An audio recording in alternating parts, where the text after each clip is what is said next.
दोस्तों, कल हमने जिन पदों के बारे में जानकारी आपको दी थी, उन 1250 पदों की वैकेंसी ऑफिशियल तौर पे बीपीएससी के वेबसाइट पे जारी कर दिया गया है। यह 71वीं इंटीग्रेटेड परीक्षा है, जिसमें कि लगभग 1250 ये टेंटेटिव है, ये बढ़ने की संभावनाएं अभी बताई जा रही हैं, जिसके लिए आप आवेदन जो है 2 जून से करेंगे। आज इस वीडियो के माध्यम से हम आपको डिटेल नोटिफिकेशन दिखलाएंगे और उन सभी पदों के बारे में जानकारी भी देंगे, उनकी एज लिमिटेशन, योग्यता के बारे में जानकारी देंगे। साथ ही साथ दोस्तों, ओटीआर जो वन टाइम रजिस्ट्रेशन है, उसको करने के लिए आपके कौन कौन से डॉक्यूमेंट्स होने आपके पास ज़रूरी हैं, क्या आपने पहले ओटीआर किया है तो क्या दोबारा आपको ओटीआर करना है, ये आपके जो सवाल हैं यहाँ पर, इन सभी चीज़ों का फॉर्म भरते समय बहुत सारी बातों का ध्यान रखना है, चूँकि ये 71वीं इंटीग्रेटेड परीक्षा है।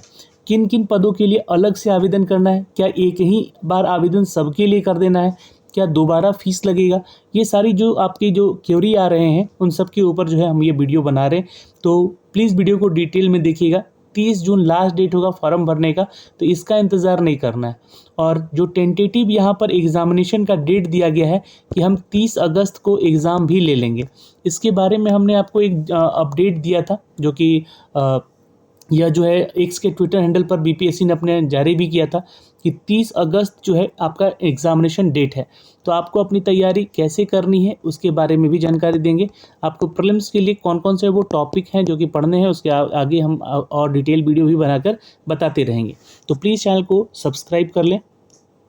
तो दोस्तों, ये है वो नोटिफिकेशन जो कि बीपीएससी ने जारी किया है, जो कि 71वीं इंटीग्रेटेड परीक्षा है, जहां पर आपको हम बता दें कि 2 तरह की सारणी तैयार करके दी गई है, सारणी 1 और सारणी 2, जिसमें कि पदों का नाम और विभाग का नाम भी दिया गया है। साथ ही साथ दोस्तों, यह वेतनमान कितना है, यानी कि सैलरी कितनी मिलेगी, और कैटेगरी वाइज सीटों की संख्या और महिला को कितने प्रतिशत आरक्षण के आधार पर सीटों की संख्या यहाँ पर दी गई है, कुल पद कितने हैं। तो जैसा कि मैंने आपको कल भी बताया था कि अनुमंडल पदाधिकारी जो कि वरीय उप समाहर्ता है, जो कि बिहार प्रशासनिक सेवा के तहत आते हैं, इनके 100 पद हैं। एसडीएम के ये कुल 100 पद हैं। लेवल 9 के तहत सैलरी स्केल यहाँ पर आपको दी जा रही, और 34 जो है सीट यहाँ पर महिलाओं के लिए रिजर्व है। तो अगर कहा जाए तो 35% क्षैतिज आरक्षण के अनुसार ये सीट रिजर्व रखा गया है। 2 सीट यहाँ पर स्वतंत्रता सेनानी के लिए है। टोटल यहाँ पर जो अगर आप पदों की संख्या है तो 100 में से ही ये सारे सीट डिस्ट्रीब्यूट किए जाएंगे आरक्षण वाइज, कैटेगरी वाइज। अब यहाँ पे देखिएगा तो इसके लिए जो एज लिमिटेशन है वो न्यूनतम 22 साल रखा गया है, कम से कम 22 साल होना चाहिए, ठीक, और मैक्सिमम 37 साल है। तो ये आपको बता दें कि कल तो नोटिफिकेशन में दिया गया था 21 से 37, लेकिन इसके लिए, इस पद के लिए आपको कम से कम 22 साल आपका उम्र होना चाहिए। दूसरा पोस्ट है दोस्तों अवर निबंधक, जो कि संयुक्त अवर निबंधक का पद है। ये मद निषेध डिपार्टमेंट से निकाला गया है, जो कि लेवल 9 का सैलरी स्केल है, और इसके लिए जो है आपका 3 पोस्ट है, एक महिला को रिजर्व है। 22 वर्ष जो है आपका कम से कम उम्र होना चाहिए।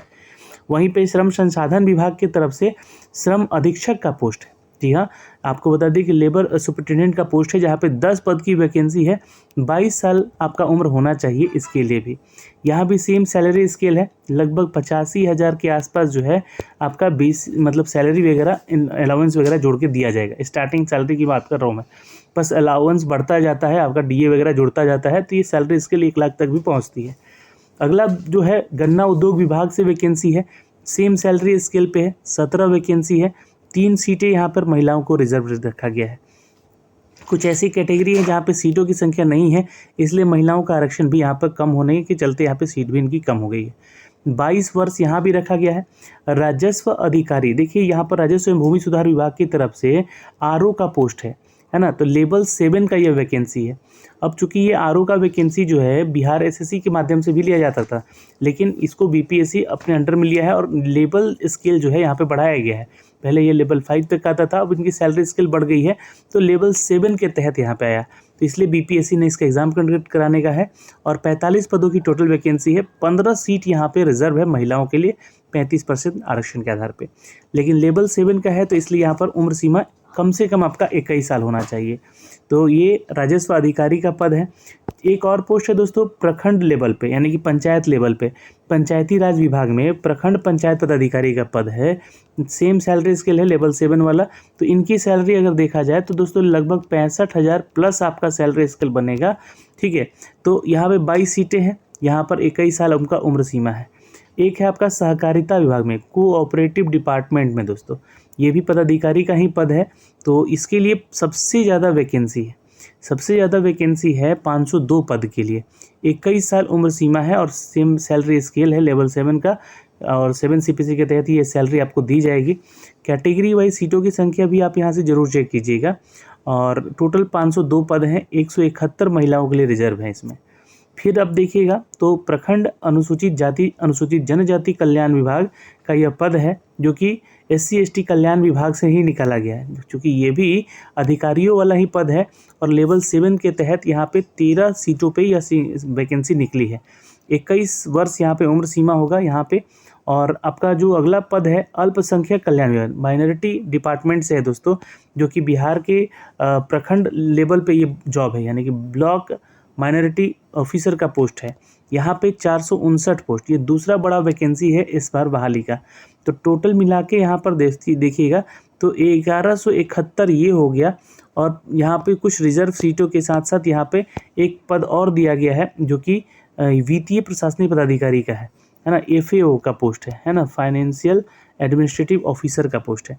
79 सीट है। तो कुल मिला के 1250 सीट का ऐसे संख्या यहाँ पे दिया गया। इसके लिए उम्र सीमा आपका 22 साल रखा गया है, और ज़्यादातर आपका 37 साल तक का आपको आवेदन करने का मौका मिलेगा। अब चूंकि देखिए यहाँ पे शैक्षणिक योग्यताओं की भी चर्चा हुई है, तो शैक्षणिक योग्यता जो है 71वीं BPSC के जितने भी पद निकाले गए हैं उसमें आपका स्नातक या उसके समतुल्य परीक्षा में आपको पास होना ज़रूरी है। और जो FAO का पोस्ट है इसके लिए चूँकि ये अलग से पोस्ट निकाला गया है, तो मैंने जिसे कहा ना कि आपको इंटीग्रेटेड वैकेंसी है, तो इसलिए यहाँ पर इसके लिए आपको वाणिज्य में या अर्थशास्त्र या गणित में या सांख्यिकी में किसी एक विषय में आपका स्नातक होना ज़रूरी है। ठीक है, वाणिज्य बोले तो कॉमर्स में, अर्थशास्त्र यानी कि इकोनॉमिक्स में, और गणित यानी कि मैथमेटिक्स में, और सांख्यिकी यानी कि आपका जो है दोस्तों स्टैटिक्स में। तो इसमें किसी एक विषय में आपका स्नातक है तो आपको यह डिग्री होना चाहिए, मतलब तो आप FAO के लिए भी आवेदन कर सकते हैं। अब फॉर्म भरिएगा तो अब सवाल उठेगा कि क्या सर इसके लिए अलग से पैसे लगेंगे? नहीं, जब आप फॉर्म भरिएगा तो वहाँ से आपको चेक बॉक्स दिया जाएगा, उसमें टिक करने का ऑप्शन दिया जाएगा, तो आप इसमें भी टिक मार लीजिएगा अगर इनमें से कोई आपके पास स्नातक डिग्री है तो। कॉमर्स, इकोनॉमिक्स, मैथ और स्टैटिस्टिक्स, ठीक है, इन चारों में से किसी एक विषय में आपका स्नातक है तो इस पर भी टिक जरूर कीजिएगा छात्र। अब यहाँ पे देखिएगा तो 79 पोस्ट है, अच्छा खासा वैकेंसी इसके लिए भी।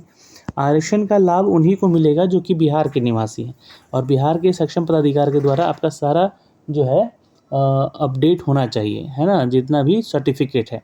जैसे कि आप अगर SC ST से हैं तो आपका जाति प्रमाण पत्र और स्थायी निवासी मूल प्रमाण पत्र जिसे हम लोग कहते हैं, ये 2 लगेगा। पिछड़ा वर्ग से आते हैं तो जो भी उम्मीदवार हैं उनको क्रीमी लेयर रहित प्रमाण पत्र देना होगा।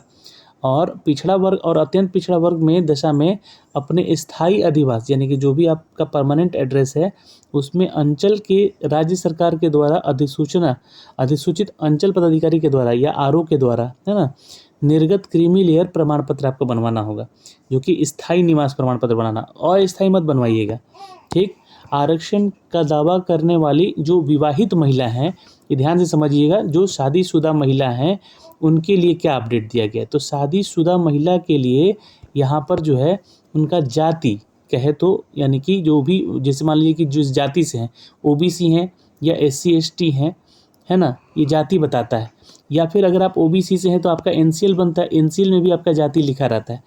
ठीक, और अगर आप इन सभी कैटेगरी से हैं तो आपको जाति प्रमाण पत्र अपने पिता के नाम एवं पता से निर्गत होना चाहिए। अब बहुत सारे छात्र पूछेंगे यहाँ पर कि सर NCL सिर्फ बनवाना है, मतलब जाति सिर्फ बनवाना है अपने घर से, अपने मायके से? तो हाँ, आपका स्थायी आपके पति के आधार से बन सकता है, ये ध्यान में रखिएगा। जो आपका डोमिसाइल है अपने पति के आधार से बनवा सकती है अगर आप बिहार में शादी की हैं तो। और आपका आय जो इनकम होगा वो भी अपने जो है पति के आधार से बनवा सकते हैं।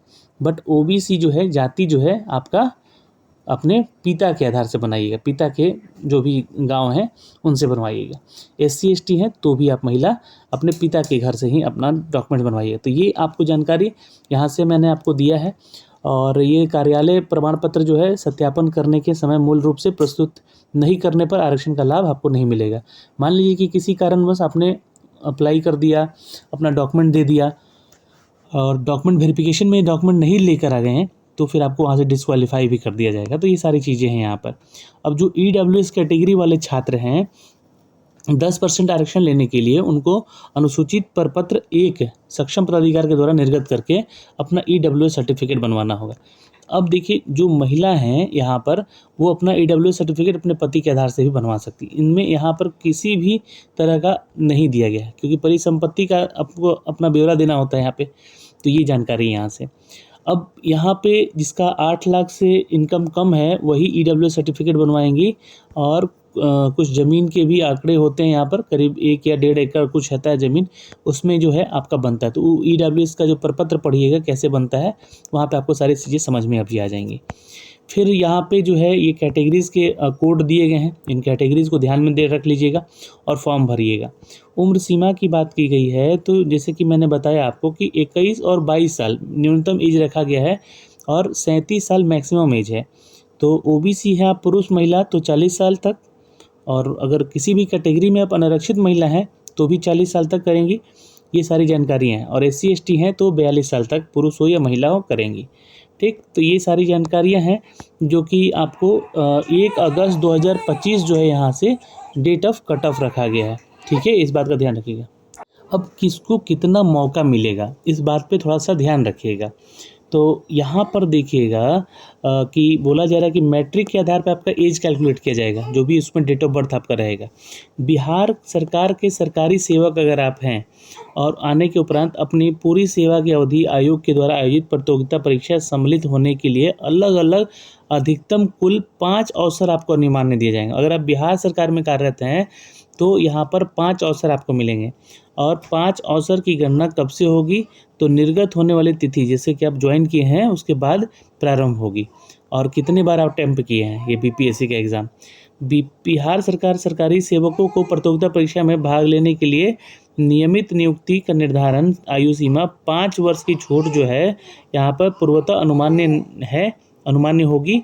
और परंतु आयु सीमा की छूट अवधि में प्रतियोगिता परीक्षा में शामिल होने की अनुमति तभी दी जा सकेगी जब उनके द्वारा अधिकतम 5 अवसरों का उपभोग नहीं किया गया। मतलब कम से कम आपको 5 अवसर मिलेगा, ये बातें यहाँ पे लिखी गई। जो दिव्यांग है उनको 10 साल का छूट मिल रहा है यहाँ पर, इस बात का ध्यान रखिएगा। दिव्यांगता का सर्टिफिकेट आपको बताना होगा, है ना, तब जाके 10 साल का आपको छूट मिलेगा।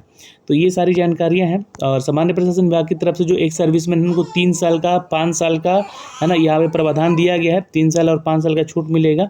और जो एक सर्विसमैन सैनिक में है उनके लिए भी यहाँ पर छूट का अनुमान्य है।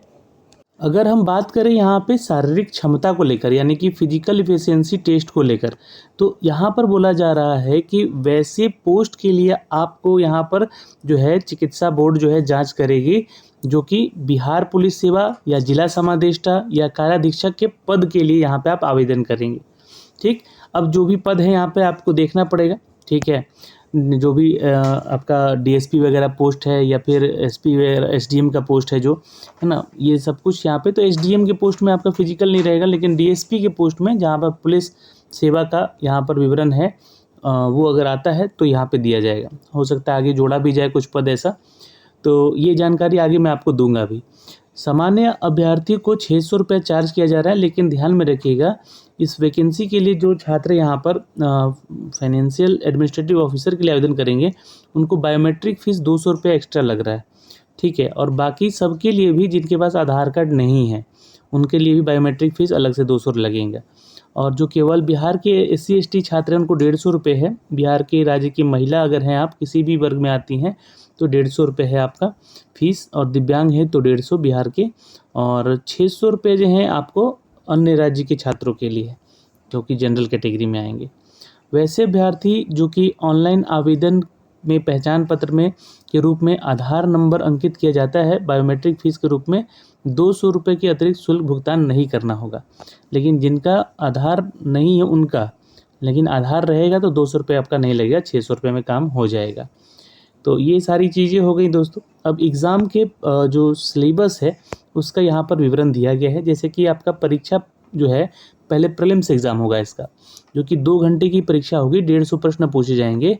और ये जो है सभी के लिए एक ही परीक्षा होगी प्रीलिम्स की, ठीक है। और वैकल्पिक प्रश्न होंगे, किसी एक उत्तर को चयन करना होगा आपको। यहाँ पे 4 ऑप्शन वाले क्वेश्चन होंगे। और यहाँ पे नेगेटिव मार्किंग चूँकि देखिए 1/3 कर दिया गया है, पहले 1/3 नहीं था, 1/4 था। अब ये जो है पिछले 2 सालों से यहाँ पे देखिएगा तो 1/3 नेगेटिव मार्किंग रख दिया गया है।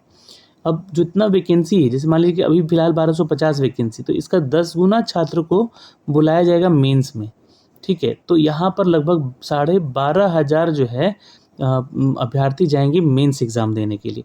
अब इस परीक्षा के लिए जो आपका पीटी एग्ज़ाम का सिलेबस है, यहाँ पर मेंशन कर दिया कि इन टॉपिक्स को आपको पढ़ना है। तो इन टॉपिक्स के लिए कुछ बुक हमने रिकमेंड किया है, आपको टैग भी किया है, उस बुक्स को देख लीजिएगा। जैसे कि सामान्य भूगोल, बिहार के भौगोलिक प्रभाग, यहाँ की प्रमुख महत्वपूर्ण नदियाँ, भारत की राज्य व्यवस्था, आर्थिक व्यवस्था, आज़ादी के बाद बिहार की अर्थव्यवस्था, प्रमुख परिवर्तन, भारत का राष्ट्रीय आंदोलन, ये सारे टॉपिक हैं। बिहार का योगदान यानी स्वतंत्रता में, और सामान्य मानसिक योग्यता से भी प्रश्न यहाँ से पूछे जाएंगे। तो ये सारा टॉपिक है जिससे कि आपके प्रीलिम्स में क्वेश्चन पूछे जाएंगे, ठीक है। अब प्रीलिम्स क्या है कि क्वालिफाइंग नेचर का एग्ज़ाम है, इसका मार्क्स आपका मेरिट में नहीं जुड़ता है।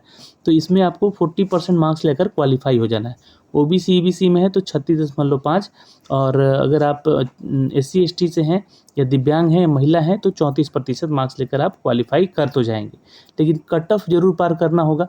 कट ऑफ कितना जा रहा है ये अब एग्ज़ाम देने के बाद आपको सूचना दिया जाएगा। अब जैसे कि मुख्य परीक्षा होती है, मैंने आपको कल भी बताया था कि मुख्य परीक्षा में एक आपका पेपर सामान्य हिंदी का होता है 100 अंकों का, लेकिन ये सब्जेक्टिव पेपर होते हैं, ठीक है।